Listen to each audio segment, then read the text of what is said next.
But the forest is silent, the river's running low, and the flame on our plates is the strongest fire we throw.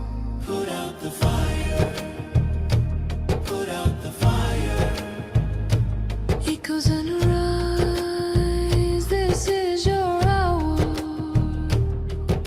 7 boundaries broken, the earth pushed past the line.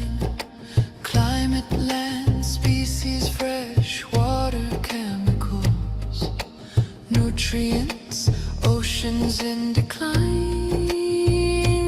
Not danger, disaster in real time. Put out the fire, put out the fire.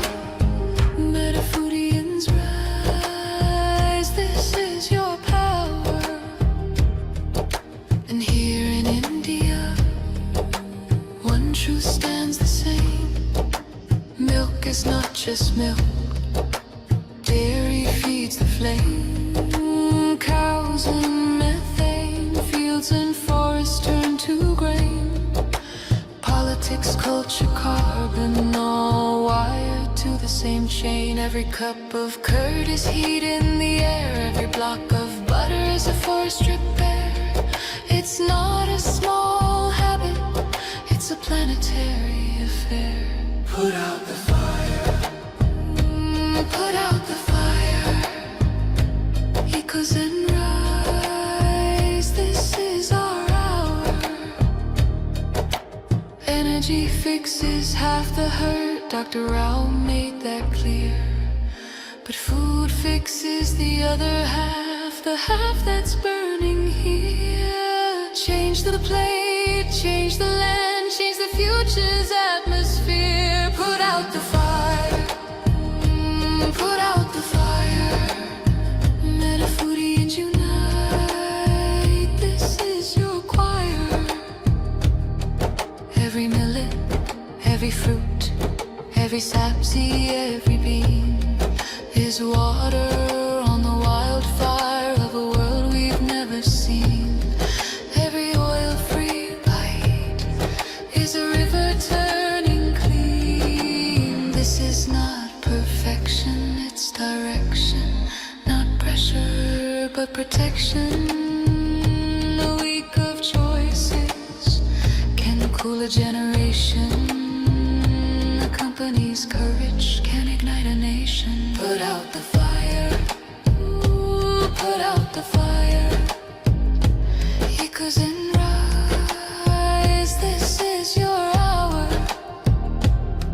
Metafoodians unite, Metafoodians ignite, sharing love in the metazone, lighting the path to a cooler home. Put out the fire, put out the fire. Together we rise, together we inspire.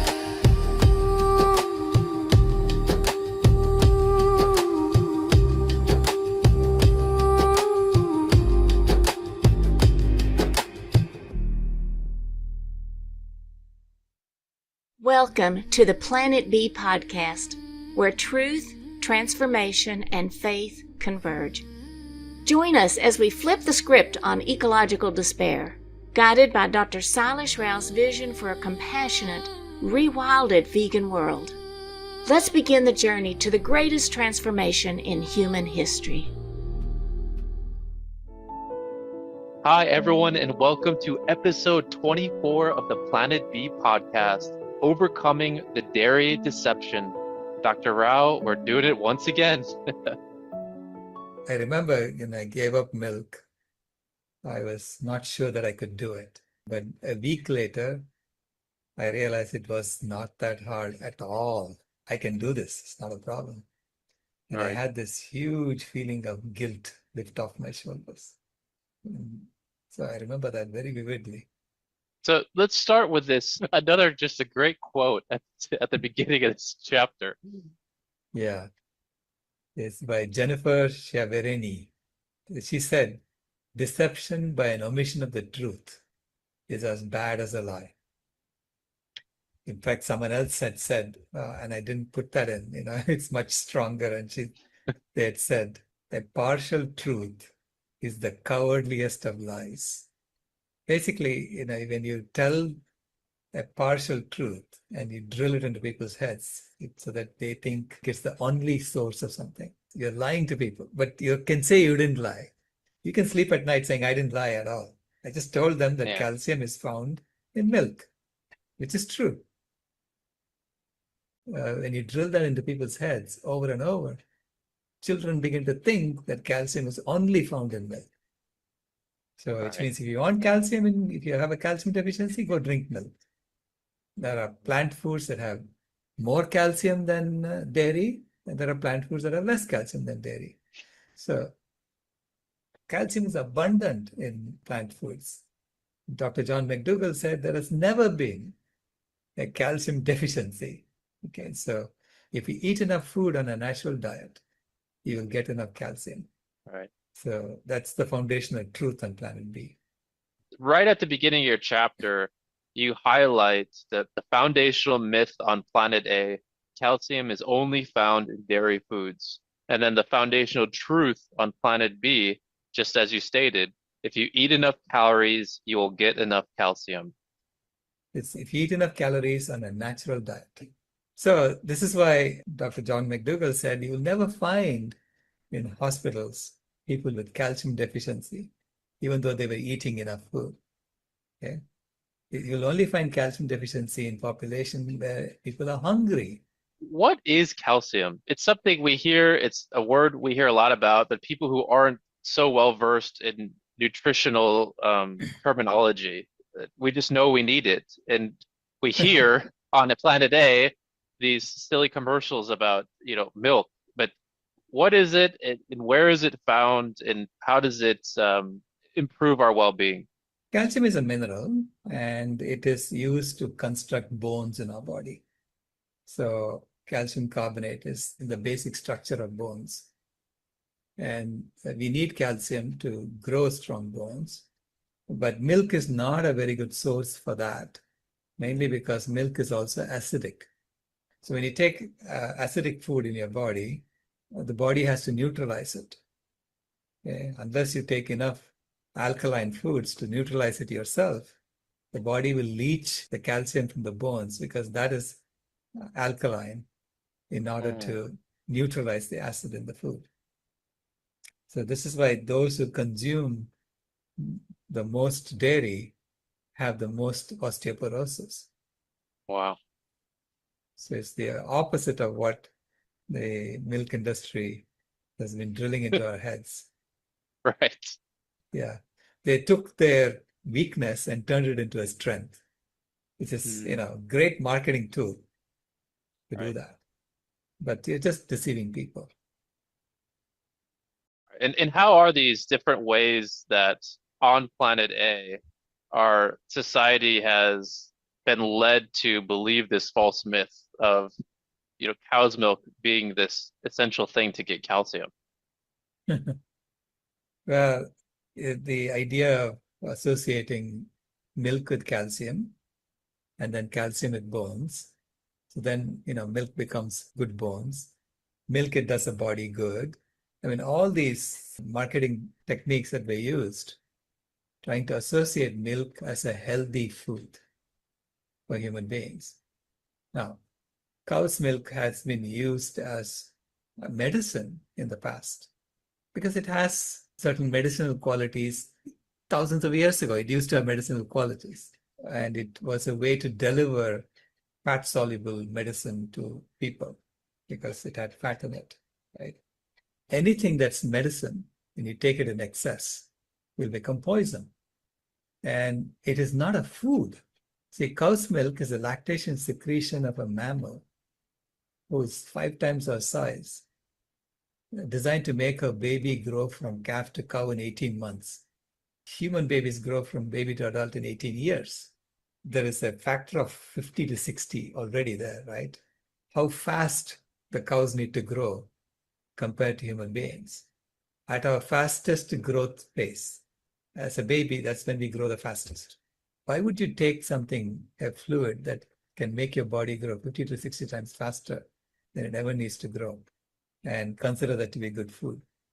It's the wrong fuel for our body. And what are some of the side effects? Like the medical industry is coming more forward, and there's more research going into the toxic effects of cow's milk. What are some of those toxic effects? Oh, I used to have severe inflammation throughout my body. I had arthritis at the age of 40. I used to have sinus problems all the time. So it was common for me to have cold, and I used to take, so they said it was allergies. They gave me antihistamine. They were giving me painkillers for my arthritis. So I was taking painkillers on a daily basis and taking antihistamines, whenever I had the symptoms. And once I gave up cow's milk, they all disappeared. I mean, 100% cleared out. No So simple. arthritis whatsoever. Yeah. Wow. Yeah. And I rarely get colds these days. So it was always a reaction to drinking cow's milk, and I didn't know that. They call it lactose intolerance. It Right. literally is your body telling you this is not food, right? For the majority of people on earth, our body tells us this is not food. Once we go to the doctor with our arthritis or inflammation, why is the doctor not asking us if we drink cow's milk and instead just offering us a prescription to try to mask the issue? Well, they're taught that. They're taught, Mm. if you have these symptoms, deal it with this medicine. Okay? So they basically taught how to deal with symptoms. They don't do a lot of root cause analysis. If you think about how the modern healthcare system works, the doctor doesn't get paid if they spend more time with the patient. They get paid per visit, incentivized to get that patient out there as quickly as possible. Becomes Like an a assembly line. drive-through. It's Yes, like, yeah, exactly. yeah, it's like a drive-through. Yeah, because then you don't ask questions, you don't go and get to know people and figure out exactly why these problems are happening to them. So a true doctor-patient relationship would involve knowing what the patient is going through, so you understand the lifestyle reasons why they're getting these problems. Something that we're hearing more about now is lactose intolerance, and how the research is showing that it's affecting a tremendous percentage of the global population. So can you share a little bit about that? First of all, the framing itself is wrong in the sense that this is normal behavior. A mammal's body is Right. not supposed to digest mother's milk after we are weaned from the mother. Hmm. Okay, we're not supposed to digest this. So it's actually lactose normal behavior in our body. This is why the Right. vast majority of human beings have this so-called problem. It's not a problem, right? You're not supposed to be drinking milk as an adult. It's the other small percentage that can digest cow's milk. They are the abnormal ones, because they got some kind of genetic alteration, because they were probably forced to rely on it for a long time. And slowly our genes adapt, saying, oh, if this is all I get, I better figure out how to deal with this. Sounds like a world turned upside down. Exactly. It's a world turned upside down when you say there is lactose intolerance in people. And the vast majority of people in the world have this normal behavior, which is that they cannot digest lactose after they're adults. Do you think that cow's milk is, in the sense that it's used to raising a cow so fast, and cows get so much bigger than us at such a young age? There's something with cancer cells as well. Well, it's been repeatedly established that the protein in cow's milk, casein, is extremely good at growing cancer cells. Mm. Okay. So cancer cells love that protein. They pick that up and multiply like crazy. Dr. Colin Campbell has done a lot of experiments, and he has published about it, showing how just increasing the amount of animal protein, especially casein, beyond 20% in terms of calories is sufficient to accelerate cancer cell growth exponentially. And it doesn't happen when you increase plant protein to beyond 20%. It's not just the growth hormones, the protein itself can make your cancer cells grow. And then you add to that the growth hormones and you just pump it up. What is amazing is the human body is so good at overcoming these bad fuel you're putting into your body. And some are still working, right? I mean, we design cars, and if you in the car, if you go put the wrong fuel, it can break down and die. It won't work anymore. But the human body tolerates it for years. Yeah. In chapter 24, you highlight that not only is calcium found in cow's milk, but so is what you call a pus bath. Can you share a little bit about the acronym of pus bath? Well, pus bath is an acronym for pus, urine, stools, blood, antibiotics, toxins, and hormones. And they are all found in every drop of cow's milk on the market, pretty much every drop. Because cow's milk is it's not no longer a relationship between a cow and a human being.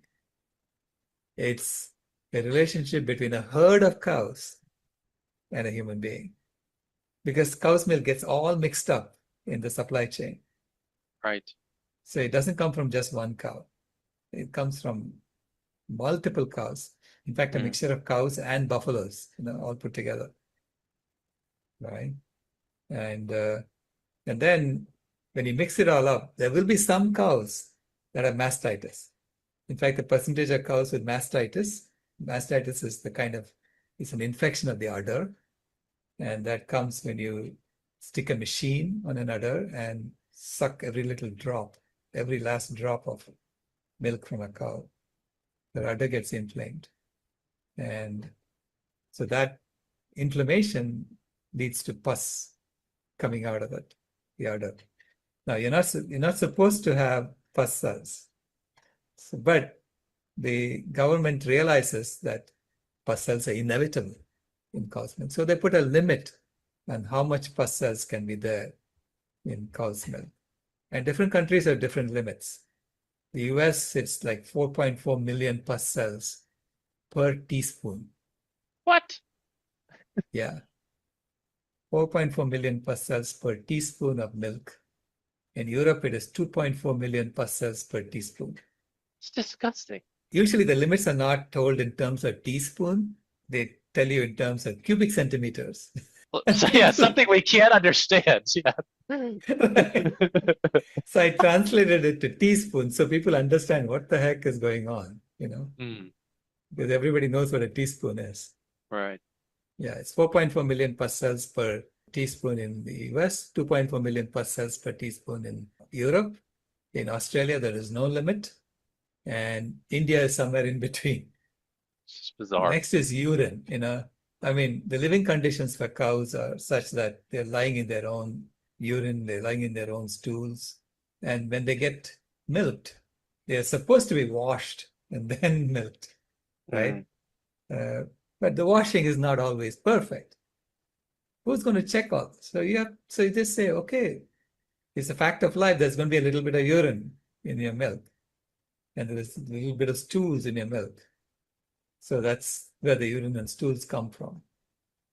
And of course, blood, because mastitis, inflammation leads to blood coming into the milk. If it's not a machine, if it was a calf, the calf and the cow, they have a relationship.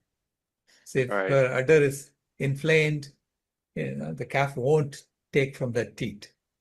It'll go take from another teat. But machines don't know. They just go for it. There's something in a mother's milk can sense kind of what the calf or a mother and a child, what that child needs at that time. Could you share a little bit more about that? Yeah, it's an amazing relationship between a mother and a child through the udder, and I think it happens in every mammal. It's not just in cows. So actually, it was studied in human breast milk.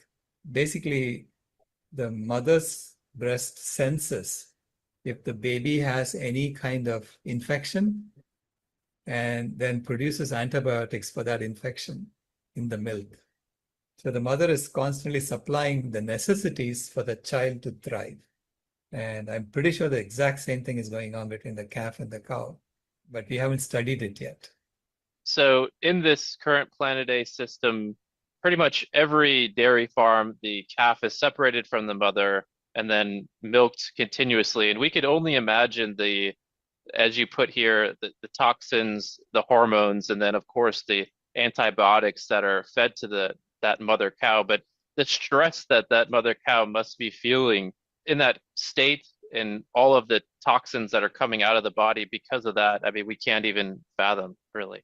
Absolutely, yeah. But it's all there in the milk that we are consuming. It's a system that has gone way past its use by date, you know. We, Yeah. we have to basically stop that because we know that it is unhealthy for us, is unhealthy for the animals, is unhealthy for the planet in every way we see it. And to me, it is the foundation. Dairy is the foundation of the entire pathologies on planet A. Okay, all the planetary scale pathologies come from dairy as the foundation because it's only through dairy that you're able to provide cheap beef at McDonald's, at Burger King, at Wendy's, at all these fast food outlets. Where does the beef come from? It comes from dead mothers in the dairy industry because these mothers are all paid for by the dairy consumer. So they've been raised to a certain age and they are now all paid up, which means they become cheap beef. Whereas if you have to raise a cow just for the meat, the consumer of the meat has to pay for the entire cow. That's why steak is so expensive. And steak is flesh of a cow who is 18 months old. And you cannot eat the flesh of a cow who is 5 years old or 6 years old directly.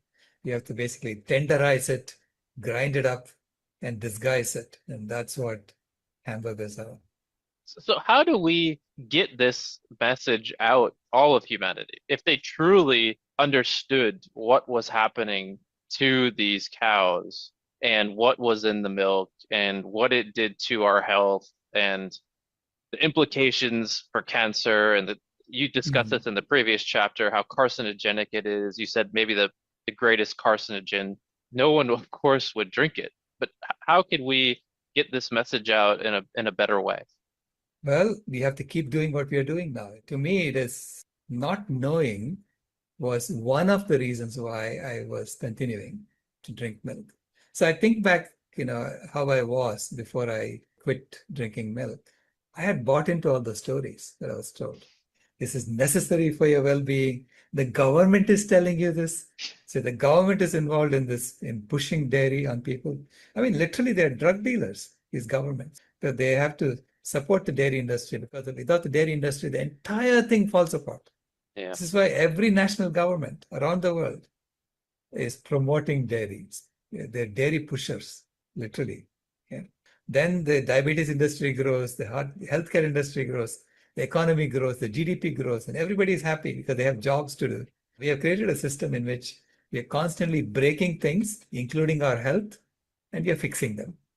So governments are involved in this, promoting dairy through schools, putting it in textbooks, saying that calcium is found in dairy foods. So this way, everybody thinks you have to drink dairy foods, otherwise you won't get your calcium. All right. So they keep associating that milk is healthy when it's the exact opposite. A lot of people get diarrhea.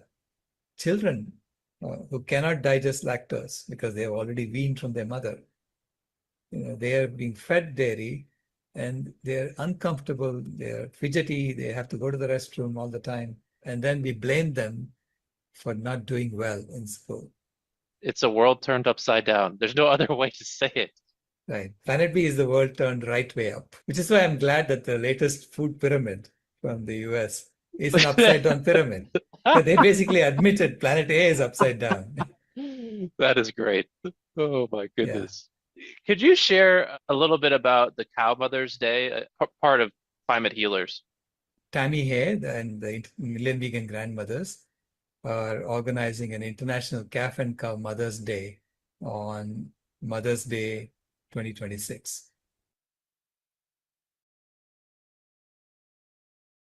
to honor the mother-child bond of every species.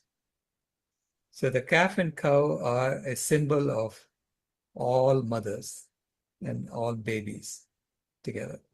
It's not only mothers on land, but also mothers in the ocean, mothers that fly in the sky and their children. So celebrating the bond between a mother and a child, it's not just human mothers that we are celebrating. We should be celebrating all mothers. That's the idea. And then bring to light the plight of the mothers in the farming industry. It's not just cows and calves, but also, pigs and their babies are separated. Even dogs and their puppies are separated. Cats and their kittens are separated. So we have an entire system that's built around separating the mother and the child. We want to highlight the mother-child bond of every species. I think it's highly appropriate that the Million Vegan Grandmothers are spearheading this effort. Yeah. And how can, if people listen to this and want to get involved, how can they get involved in the Million Vegan Grandmothers or the International Calf Cow Day? If you go to climatehealers.org and sign up for our newsletter, and you can check saying, join the Million Vegan Grandmothers, and you'll be added to the email list. And the grandmothers meet, and we are organizing around this event for May 12th of this year. So then you'll be on the list that we'll be sending emails on. There's also a Google form that you can submit your artwork. You can set up an event to celebrate this locally and then submit that so that we can highlight that on our social media channels. So you want to create a crescendo of social media news about the mother and the child for Mother's Day 2026. That's wonderful. So right at the end of chapter 24, you state, it is a test of our intelligence as a species whether we realize that nature has now given us all the resources we need to create a vegan world and thrive along with our fellow earthlings on this planet. It's just a great quote. Yeah, it is, no? It's like, Yeah. Are you a smart species? Are you an intelligent species? Right. Do you understand now that you see that the planet has all these pathologies showing up? Do you understand now that you have the power to actually change the life support systems of a planet, which means you own it, take on that responsibility? Because every species has a unique superpower. Nature never put anything in place that didn't have a purpose. So she's saying, okay, now that I've given you a purpose, are you smart enough to fulfill that purpose?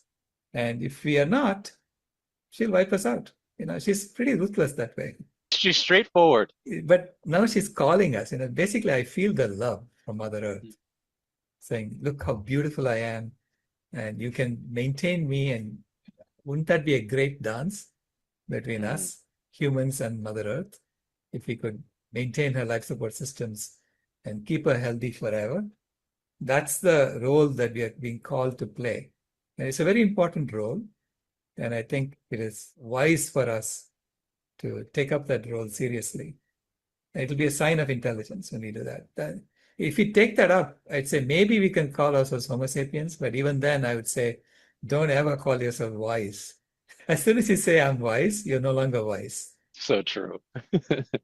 As we wrap up episode 24, is there any closing message you'd like to share with our audience today? There is a lot that we can learn from the mother-child bond of a cow and of human beings.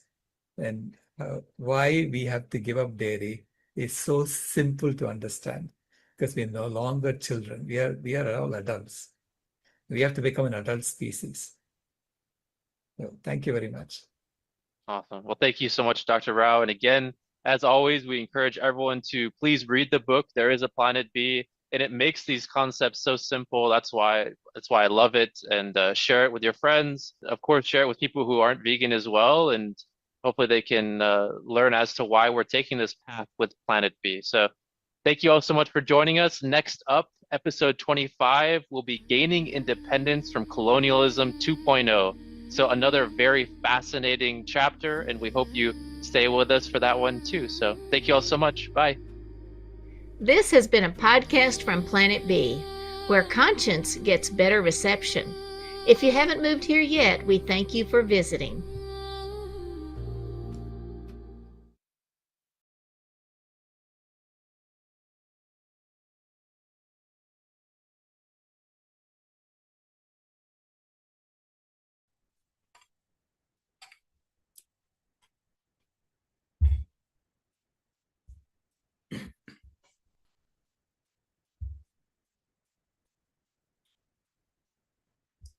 Go ahead, Rebecca.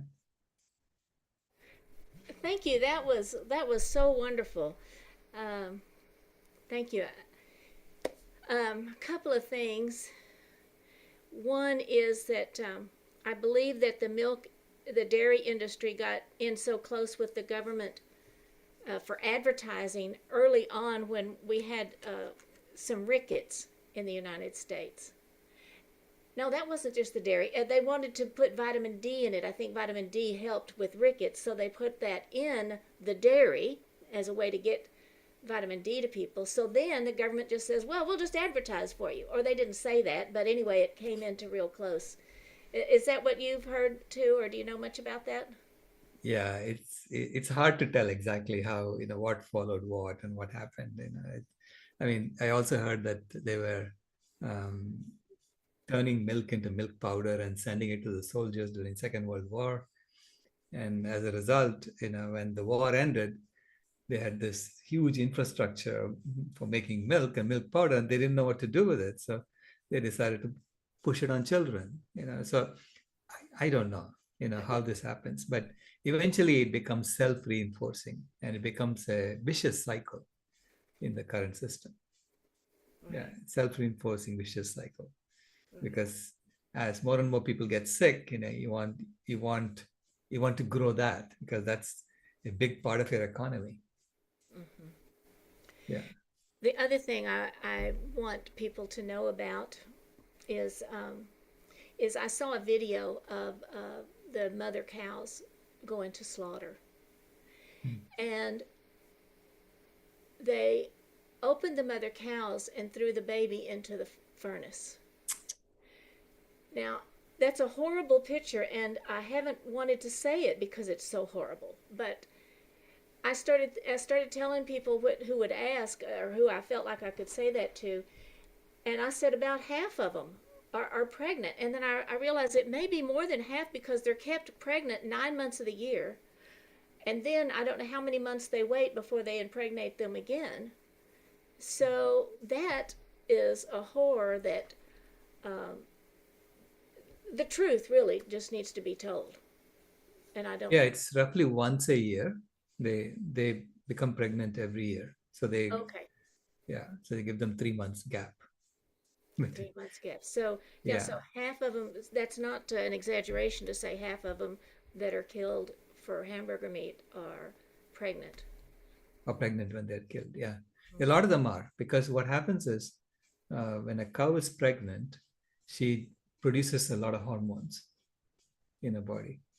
And so that's, I think something happens that makes the milk production higher. I don't know how the milk production is higher for cows who are pregnant. Okay. So this is scientifically, they go and study this and they figure out this animal science, right? Well, that's what animal science is all about. But that's why they keep impregnating them over and over. Yeah. You're muted. Thank you so much.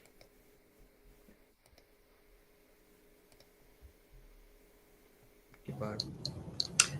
Yeah, continuing on that, I had read that they impregnate the cows on purpose before they send them to slaughter because the babies they can kind of open up their stomachs, and then the babies can either be fetal bovine serum, which they keep them alive for 20 minutes and drain them of blood in order to have that serum, which also is another horrific thing.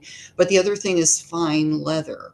And I don't know if that's specialized somewhere or if it's at your typical slaughterhouse, whether they do that? Because, I kind of thought the leather industry was separate. So I don't really know how it works. I just heard Yeah, that. yeah. No, a good point. They they basically get paid by the weight of the cow. So therefore, making her pregnant increases the weight of the cow. Wow. Okay, that's one incentive. When we turn everything into money, this is what happens, right? So so that's one. Second, you're right. The fetal bovine serum is used in lab-grown meat as the medium to grow lab-grown meat. Mhm. Yeah. So that's an additional revenue that Mhm. the industry is getting. So anywhere you can get more revenue, of course they're going to use it. It's just exploitation. Yeah. I was also going to ask, because you had talked about cows getting pesticides in their bodies from Hmm. crops. And I wondered if that happens on organic too, because somewhere I heard that organic can use pesticides sometimes, or I'm not certain whether it's pesticides or herbicides, and I don't know if you know that, but I got to get my Yeah. facts in a row before I tell people things. Yeah, when I talk about toxins, I'm not talking about just pesticides. It's the 220 billion tons of toxins that we put into the environment from our industrial processes. They're in the water. So Oh, they're in that's the right. water That's right. and they're in every plant. And especially when you take the stalks from crops and you feed it, even if it's an organic crop, it has all that. Wow. And if you take the stalks, the so-called crop residues, and feed Uh-huh. it to cows, they're going to get a load of it because the plant had to suck water for however long it was living, and every time it sucked water, it was storing all the chemicals it found in its stalk. Okay. Okay. That's how it gets concentrated there. You know. Okay. All right. That So helped me. I hadn't made all those connections. yeah, All right. Thanks. sure. Hello, Sai. Hi, Dr. Rama. Uh, I was just wondering if you can compare the addiction which we have to, which non-vegans have to cheese to that of the other addictions like drugs and all, how addictive it is. Like, because we keep saying cheese, I mean, we know that cheese has casein, right? So, Yeah, queso which is proteins. concentrated, of course. Yeah. So, but some people argue when I say this fact that when we start eating cheese, especially kids, they'll get addicted to it. They say that, but I have pizza once in a while. So I just wanted to know how to counter that. Right. No, it is addictive, but it is not as addictive as even cigarette smoke. Okay, so it's not as Hmm. addictive as cigarettes. Meaning, if you can quit smoking, you No, can quit cheese. So it's it's in that if you look at the gradation, it's not as addictive as heroin or something like that. It's like of course not. Yeah. less than tobacco smoke is what. Yeah. Mhm. Okay. So Tammy says is 1/10 of heroin. Mhm. Okay, that's good. Joji. Yeah, uh, so about the stalks, right? The toxins getting accumulated in the stalks. So should one be worried about, for example, broccoli stalks, Mm-hmm. cauliflower stalks? Yeah, Yeah. they will have. Yeah.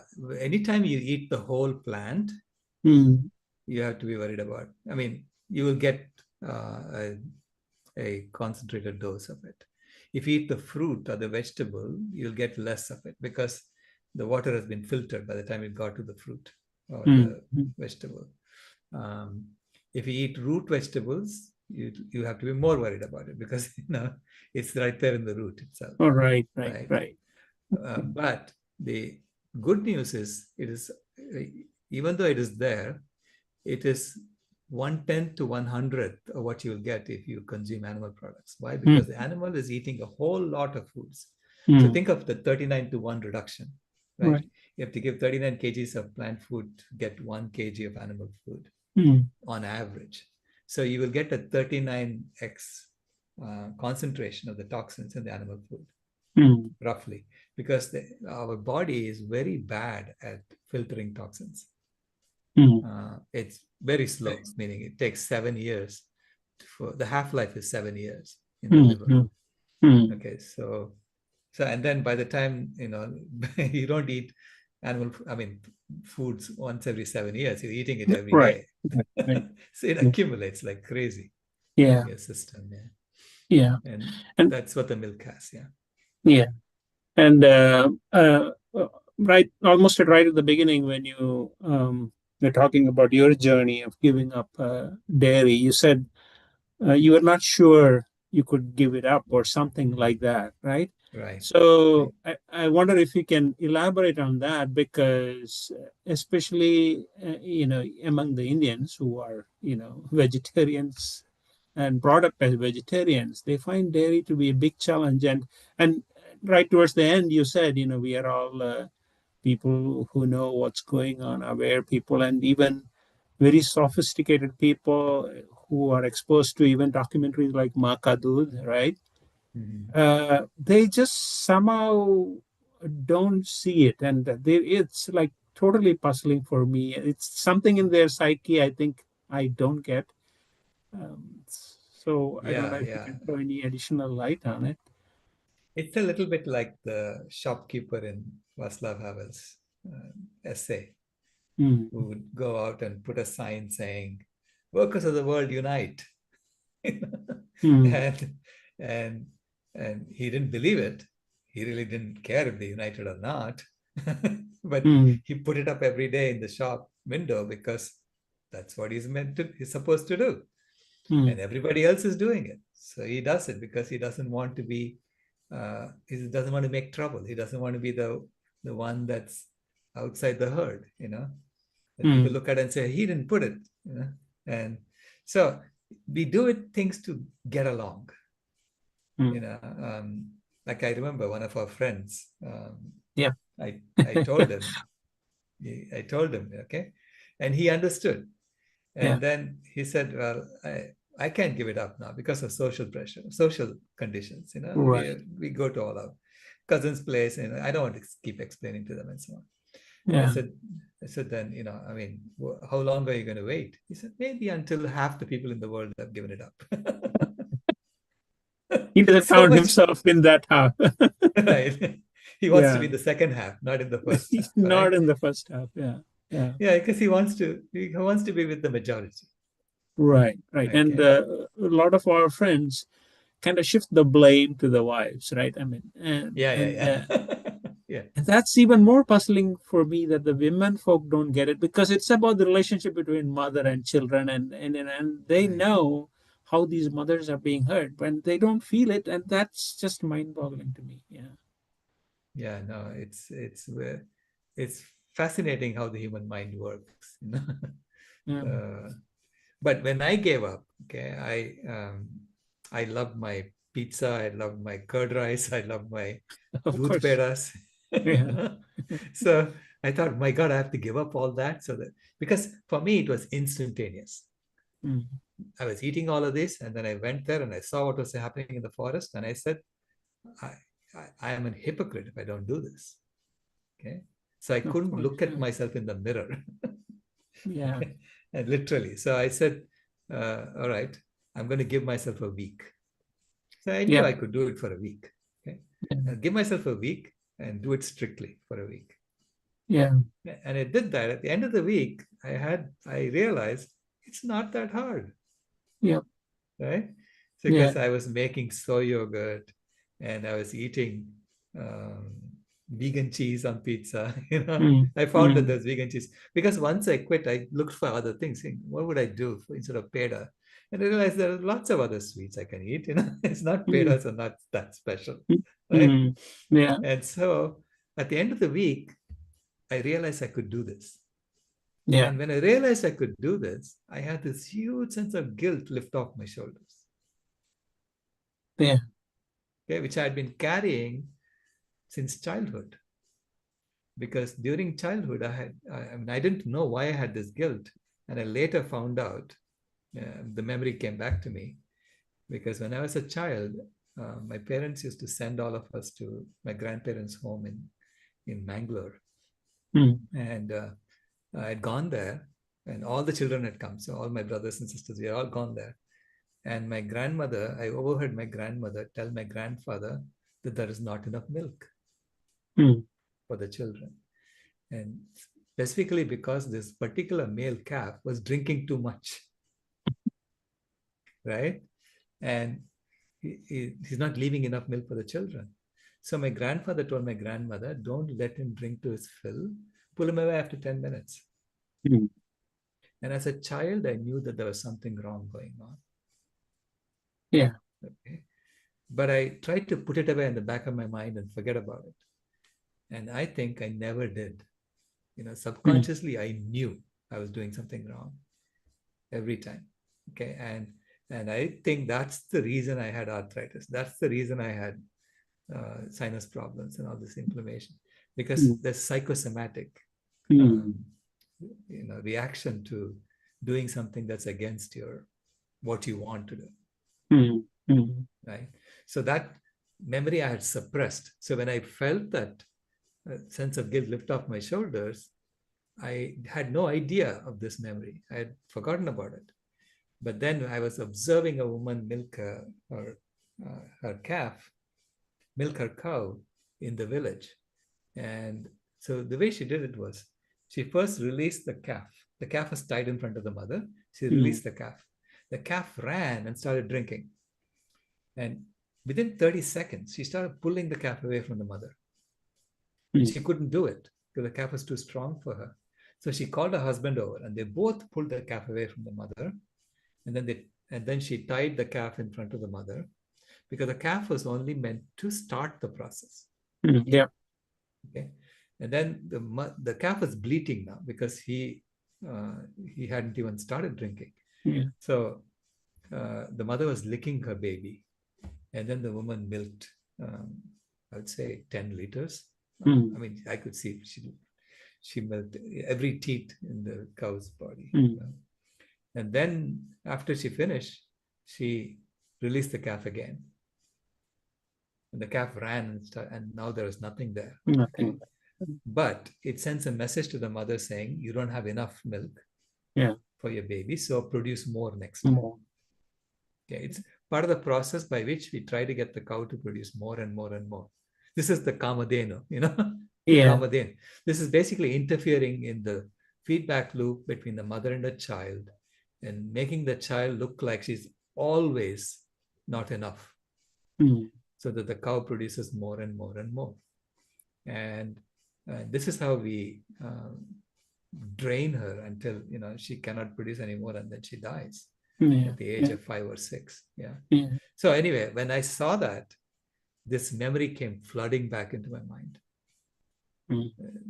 What I had heard from my grandmother and my grandfather. I mean, they were trying to do what they thought was, necessary for their grandchildren. But this is how the good people get ensnared in a system. And we wind up constantly, going along to get along. Going along to it. And a lot of our friends, the ethical lacto vegetarians, they cling to that old image, like when you said that story about your grandparents' home, right? They cling to that old image. Oh, we treated the cow very well, like a member of the family and all that. But even then, like you said, all these tricks were played on the cow, start the process, pull the calf away, then milk her. And then there is no, like you mentioned right at the beginning, there is no ethical lacto-vegetarian, because you would need 16 times the herd, which the earth cannot support. So even though the kids, when we grew up, we didn't see it happening. The cow was kind of, sold under the table, so to speak, when her time is over. But now it's just out there in front of us, the horrific things happening in the dairy industry, but they just refuse to see it. And so that is just mind-boggling. I'm just I raving here, so I sorry. know, I know. I was there too, so I understand Yeah. because I was also rationalizing in exactly the same way. Oh, we don't do that, in the villages. We don't do this Mm. because I knew all these horrific things that were happening in the US when I came here. I said, oh, well, I drink because we don't do that there. Yeah, yeah, yeah. There is a way to do it right. I wish they would Mm. do it right. Yeah, Anyway, this is all mind games we play with ourselves I know. yeah, because we want, no one wants to look in the mirror and say you're a bad person, right? Yeah, So we come up with rationalizations for what we do. right. And if everybody sits around waiting for the other half of the population to change, then it's never going to Right. happen too. Yeah. Yeah, this is why I'm so glad that our friend Raju has invited me to speak at Yep, yep, YPO yep. in Mm. Chennai, Yeah. because YPO has 30,000 so-called leaders. Is the Mm. leadership of the planet. Mm. Okay, and I'm saying it's the profound lack of leadership that's driving our planet into destruction right now. Yeah. So, so this generation of leadership has two choices: either step it up and solve the problem, or be the generation that lost the planet. Yeah. Yeah. So that's my Thank message to them. We'll see you. what Yeah. they say. I hope it sinks in and changes a lot of hearts and minds, because that's what we need. Yeah. Thank Yeah, you. absolutely. Thank you. Jenny? Hello. So I was hoping that you could expand on the comment about how some people are like more allergic than others. Because Hmm. I was thinking about that comment and I was thinking like, okay, out of me and like 9 childhood friends, 2 of them were like lactose intolerant, where they Jenny, would, you're kind of distorted. Can oh, you okay, come? Yeah, yes. How about now? Is yeah, that better? better. Oh, okay. Yeah. So I was just reflecting, and out of like 9 childhood friends, including myself, Mhm. I recall 2 friends being lactose intolerant. So Right. they would take pills before we had ice cream or something like that. So I could you just comment on like where you said like some people's bodies are like why some people's bodies are able to like quickly identify like Hmm. the foreign object like milk versus others it's like maybe a little delayed. Like, I don't think I'm allergic, but I've also stopped consuming dairy and I feel a lot better. But I Right, never right, had like I didn't right. need to take like a pill to reduce the side effects. Yeah. So in general, all mammals uh, become so-called lactose intolerant as they grow up. That's the signal that tells a baby stop weaning. I mean, to wean, to stop drinking milk. Okay, it's no longer able to digest it. So then it says, okay, I'm done, right? So that's the normal feedback loop between a mother and child in any mammal. Okay. Now, what happened in our case is that those who went to cold climates, Europeans mainly, they probably lacked a lot of food. Okay? They lacked food, especially during winter. And they found that this is something that they could survive on, milk, right?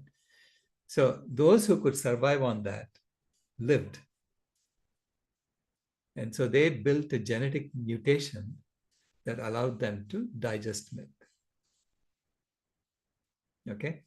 Now, then, when they have children, the mutation passes on to the child. So to some children, so depending on the parents, if they have mutation or not, you will get it or not. Okay. Now, those who went to warm climates, and you can distinguish who went to warm climates, who went to cold climates based on the color of our skin. The darker our skin, we went to warmer climates because we had to shield ourselves from the sun. It's too much. The skin becomes lighter because you have to absorb all the vitamin D you can get because there's very little sun. Okay? So those who went to warmer climates, they didn't need to drink milk from a cow or anyone once they became adults, right? So mostly they could thrive on just plant foods because there's plenty of it available, typically. Okay, so now the world, if you look at the way it's distributed, look at the lactose intolerance map, you will see that the so-called most lactose intolerance people are in really tropical climates like Africa, and South America and China and subcontinent of India and so on. So the global South is completely, so-called lactose intolerant, and then there's mixture that happens, right? So people migrate and they intermarry, and so then the gene gets passed on to some children and not to other children. So this is how it's kind of spread the way it is now, if that makes sense to you. Yeah, that makes sense. And then we're basically saying now, because we can ship bananas and fruits and vegetables anywhere across the world, that you don't need dairy for survival. Correct. We don't need dairy for survival like we did before. And now it is time for us to wean ourselves as a species from our mother cow. Okay, so the cow has basically nurtured us and raised us as a species over the last 10,000 years so that we can grow out of our infant phase. Though there are some adults who behave like infants still, But we can grow out of our infant phase and stop fighting with each other and all this nonsense and get on with the job of restoring the life support systems of the planet and maintaining it. Mm. So we have to become a responsible species, right? So that's a sign of maturity as a species. So to achieve that maturity, you have to give up, you have to wean yourself from the mother cow. So to me, it just makes sense. We have to do this. Thank you. Thank you. Barb? Yeah, I was just going to say, I was similar to you, where in my 30s and my 40s, I had the arthritis feeling. I would have the throbbing and all that in my fingers. And I had bursitis in my shoulder and my hip. And I had forgotten about all that because, it's like now we just walk around pain-free, it feels great. But I drank a lot of milk, and I had acne from age 13 to now 53. I went vegan. And it improved a little. I was on Accutane 4 times, and each time it would improve it, and then it would just kind of slip away. And you can see the scars and everything from it. But after I went vegan, I was hoping that it would clear it all, but it just made it made it a little better. But then I discovered barberries, and barberries actually reduce the sebum in your skin, and there's no side effects like with Accutane where you have to stop after 3 months. So it's like I can just take them all the time, and it's just been such a great thing. So that's a case of a plant being a medicine where nothing else worked, and it's just been super to have that. So I thought I'd share that with you. Well, thank you. Mm-hmm. Danny? We have a question from Michael. It says, Dr. Rao, others, what do you think it takes to help people overcome the path of least resistance in general, but also specific for overcoming their desire or perceived need for dairy, other animal foods? Education is one part of the equation, but everyone seems to be going with the flow out of a need to feel safe. Yeah. So, in his Davos speech, Mark Carney said, he actually mentioned this, Václav Havel's essay and the shopkeeper putting the sign out there every day because even though he didn't believe in it, he said, what it takes is for a few of the shopkeepers, maybe one or two, three, to just stop putting it. And then the others say, wait a minute, he didn't put it and nothing happened to him. So why am I doing it? Right? So slowly it grows. So it's important for us to stop putting it, meaning stop consuming dairy. And then, in the shopkeeper's case, remember it's visible. Other shopkeepers know that he didn't put the sign out there. Okay. Right. So we also need to be visible. We need to say we are vegan. Don't hide it.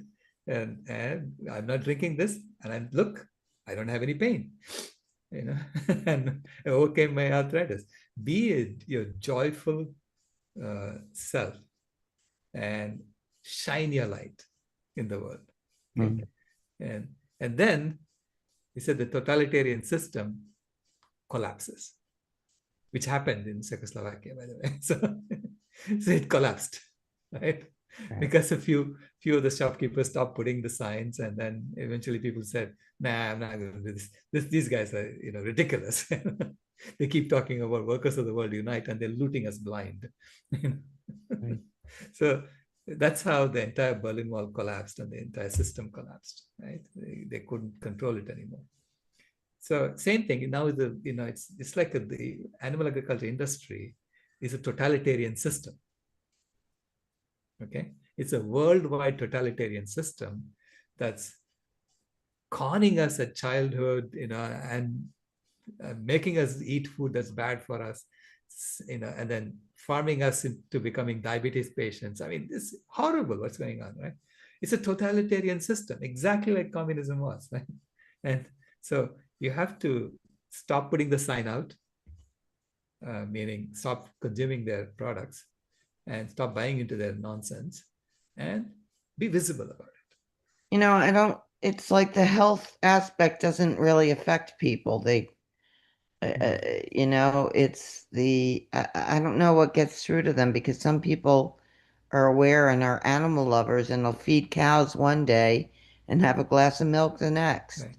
Yeah. And I don't know, what it will get to what will really make them pay attention, like what motivates them to just be a slave to their taste buds. Remember, it's a process. Transformation is a process. It's not a destination. So even though they do one thing now and then, do the opposite, as if they have cognitive dissonance, the next day, the process is such that over time they'll be doing more and more of the right thing, and then eventually the wrong thing drops off because more and more people are joining the bandwagon. Okay, so think of it as a process as opposed to saying, "Oh my God, they fell off the train and that's it. They have to go back all the way." No, they don't have to go back all the way. They can get up and start doing the right thing again. So transformation is a process. Okay, so I talk about in my book, the new book I'm writing, I talk about it as a programming that we do and a developing that we do. Each one of us become a Planet B developer. And the more we embody Planet B values, the more we show it, right? The more we spread that programming. And this is how the operating system of Planet A is going to become the operating system of Planet B eventually. Thank you. Sure. Nancy? Hi, thank you so much. Just briefly, I've been working with vegan food and vegan businesses, and I've probably talked to a few thousand people at least, and had a chance to really observe and critically think. And I just loved everything that you said, at least that I heard since I've been here. But I've seen that food is a very, very social experience, and people have a lot of identity. They have a lot of security, and meals are shared. And when you know, ask someone to step outside of that, I feel like it's not even so much about the food as it is what food means to them. And asking, you know, asking people to like change that is huge undertaking. And Right. so, you know, humans, I mean, we're very strange creatures. This planet Earth is a very weird place in many ways, you know, and there's such a wide variety of consciousness when a lot of people are still stuck in a very reptilian consciousness, and you know, there's survival instinct.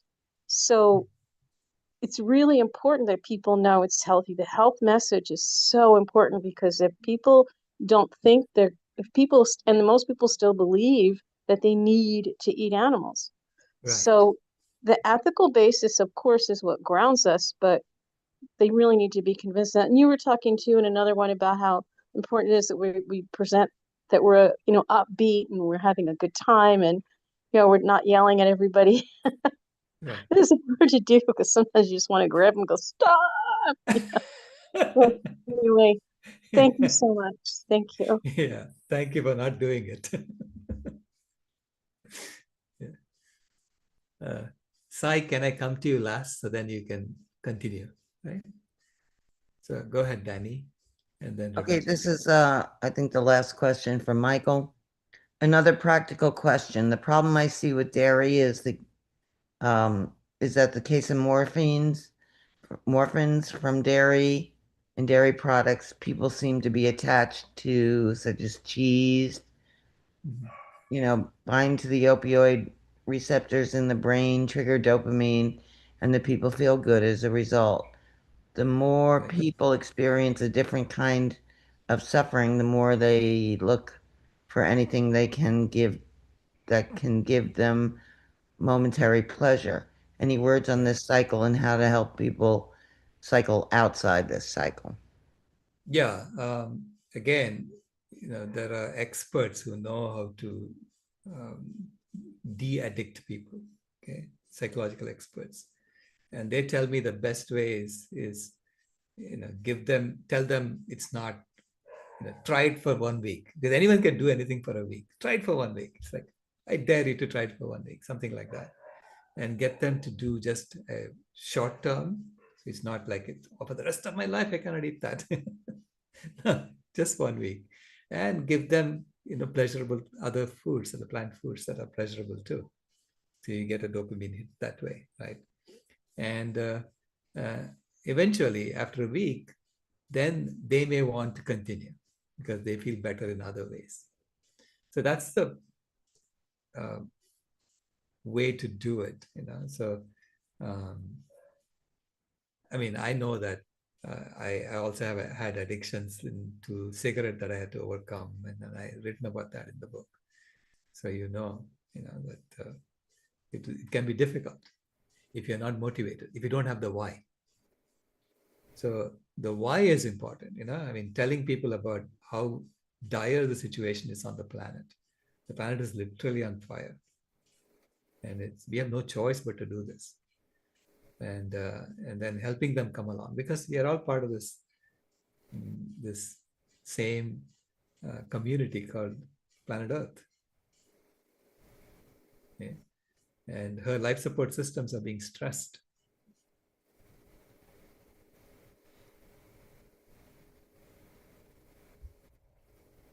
Rebecca? Thank you, Dr. Rao, and thank you to all the participants and the people online. We're not going to have our normal closing, so I wanted to let people know that we're transitioning.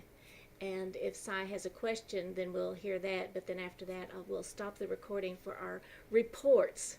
And so thank you to all the people watching online. Thanks, Rebecca. Go ahead, Sai.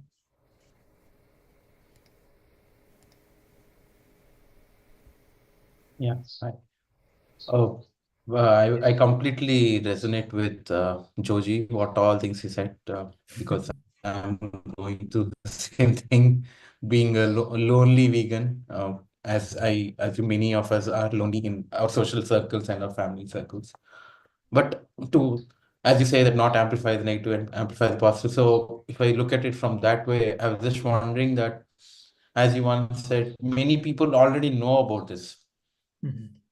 They're not vegan, but they already know why they need to be vegan. So do you think like there's the time where the dam will burst and everyone will, suddenly switch? There's going to be a huge uh, inflow into the vegan movement is what I was wondering. That's one. And also, after this, I wanted to ask about the bovine serum, like how can that be in lab-grown meat, and how can lab-grown meat be called vegan? There's a huge, I think they even call it like $1 billion industry as an alternative to the veganism. Sorry, animal agriculture. Right, right. Something like the EVs and solar energy in the burning machine space. Just wanted to Yeah. know that.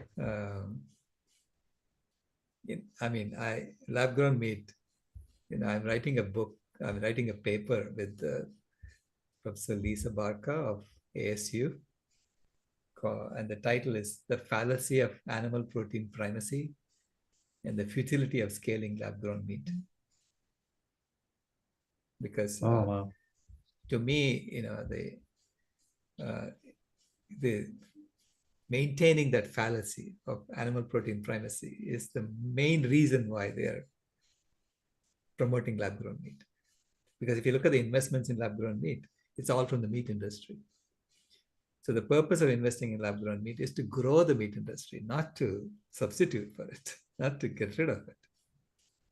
It's to grow the meat industry. Okay? It's to tell people, the consumers, you don't have to worry about your consumption.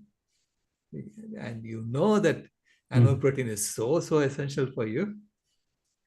And we're going to give you alternatives. Okay? So continue. Technological solution is coming.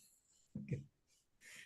Now, unfortunately, technology solution is not going to come because from an engineering perspective, it is like creating, I used to work in clean rooms for silicon, right? For making silicon chips. Yeah, absolutely. Now, so imagine those clean rooms, how expensive they were, right? Because even a single thing can come and ruin your chip. Yes. Any defect, right? It cause defects. So imagine now, how much silicon do we consume on the planet? How much of these electronic things that we consume in terms of volume? Maybe 2 plates full, maybe 3 plates full per year. How much meat do we consume if you eat it every day? Can you imagine the volume? I mean, how much more are you consuming? Okay. So imagine building that many clean rooms. You think that's going to be cheap? There's no conception of this engineering complexity of this. Okay. And Dr. Milton Mills, he understands. He said, I mean, you're out of your mind if you think you're going to do this. Because, any one defect, so-called defect, you have to throw the entire factory line out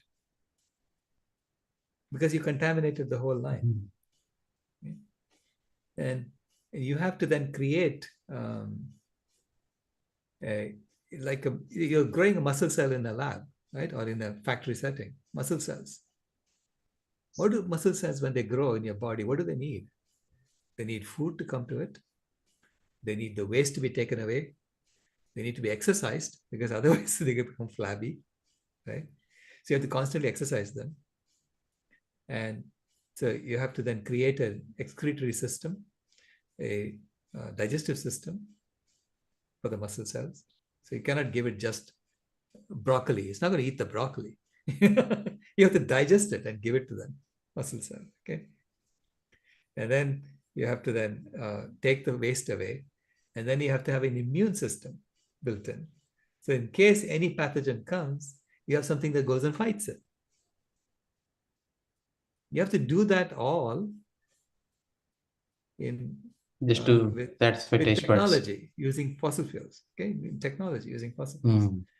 So you're trying to recreate an animal, literally, without the animal, right? And they've been trying to do that for decades. And why are they not able to? Well, you can do it in small quantities. Okay, trying to do it in the volume that you need to substitute the animal agriculture industry is impossible on this planet, right? So they also know it. They're not trying to. They're not. That's not their main intent. The main intent is to make you continue buying meat and continue eating it. Continue thinking that you need to eat meat for your survival. So they're continuing, they want to continue the deception, their con job that they're doing. So I say it's a totalitarian system. The animal agriculture industry is a totalitarian system. And we have to basically free ourselves from it, the totalitarian system. And it's a system that you can free yourself from 3 times a week, 3 days a week, 3 times a day. So, and they are trying to replicate milk also with precision fermentation, by the way. For what? For what? Did you think milk is so desirable as a food? I already told you it's not a food. Yeah, I know. Right? Yeah, So for me personally, even the very thought of replicating animal food itself is disgusting to me, actually. Right. Why would you want to replicate meat and milk? I asked one of those who are involved in the industry, why are you making, if you really want to make meat that is optimum for human consumption, why are you making animal meat? Why don't you make human meat? Because it has exactly the same amino acid profile as human muscles. So it'll be the best at meeting all your efficacy tests. And you don't have to cannibalize people. You're just doing it in the lab. And he said, oh, it's disgusting. I said, well, if you think it's disgusting, that's speciesism. Right? Yeah. Anyway. Thanks for your patience. And if you can answer the first one, if we have time. Which one? Like many people. Oh, yeah. You are usually flex at some point where everyone will transition. Oh, yeah. What's going to happen? So I believe that the transition in this case will be like a sigmoidal function. It's like one fine day they'll say, that's it. Yeah. It's no longer the right thing to do. Right? It's like a sigmoidal because it involves a large number of people. I think of it like, it's a nonlinear system which has built up tremendous pressure because it wants to go to the other phase, the other stage, that the other stable state, but it's being held in this state by force. Okay, it's like bottling a volcano, literally. And going to burst up. Yeah. It'll be an sigmoidal function. Just suddenly go to the other state. And that becomes the normal. And then people who are left behind are going to look like, they are the laggards. So I really believe that the slope of the function is going to be much steeper. Okay. Got it. Because of the number of years it's been held down and because of the force with which it's been exactly. Yeah. I look at it like because of the number of years people know about veganism and still they don't transition. They know everything. What all is there? What all the violence happens in the industry? Everything. Yeah, that we are the only species which think the other species milk and all this stuff we know, right. But they don't transform. It's a system. It's a systemic issue. So this is why Planet B is so important, to me. I'm writing this guide to Planet B, which explains in more detail about why you have to instantiate a different operating system on the planet. So that's the Planet B handbook. It's a guide to Planet B. Yeah. It's a handbook. Okay. More practical oriented, I suppose. Correct. Okay. All right. Thank you. Carry on with your project update. So thank you very much for being here.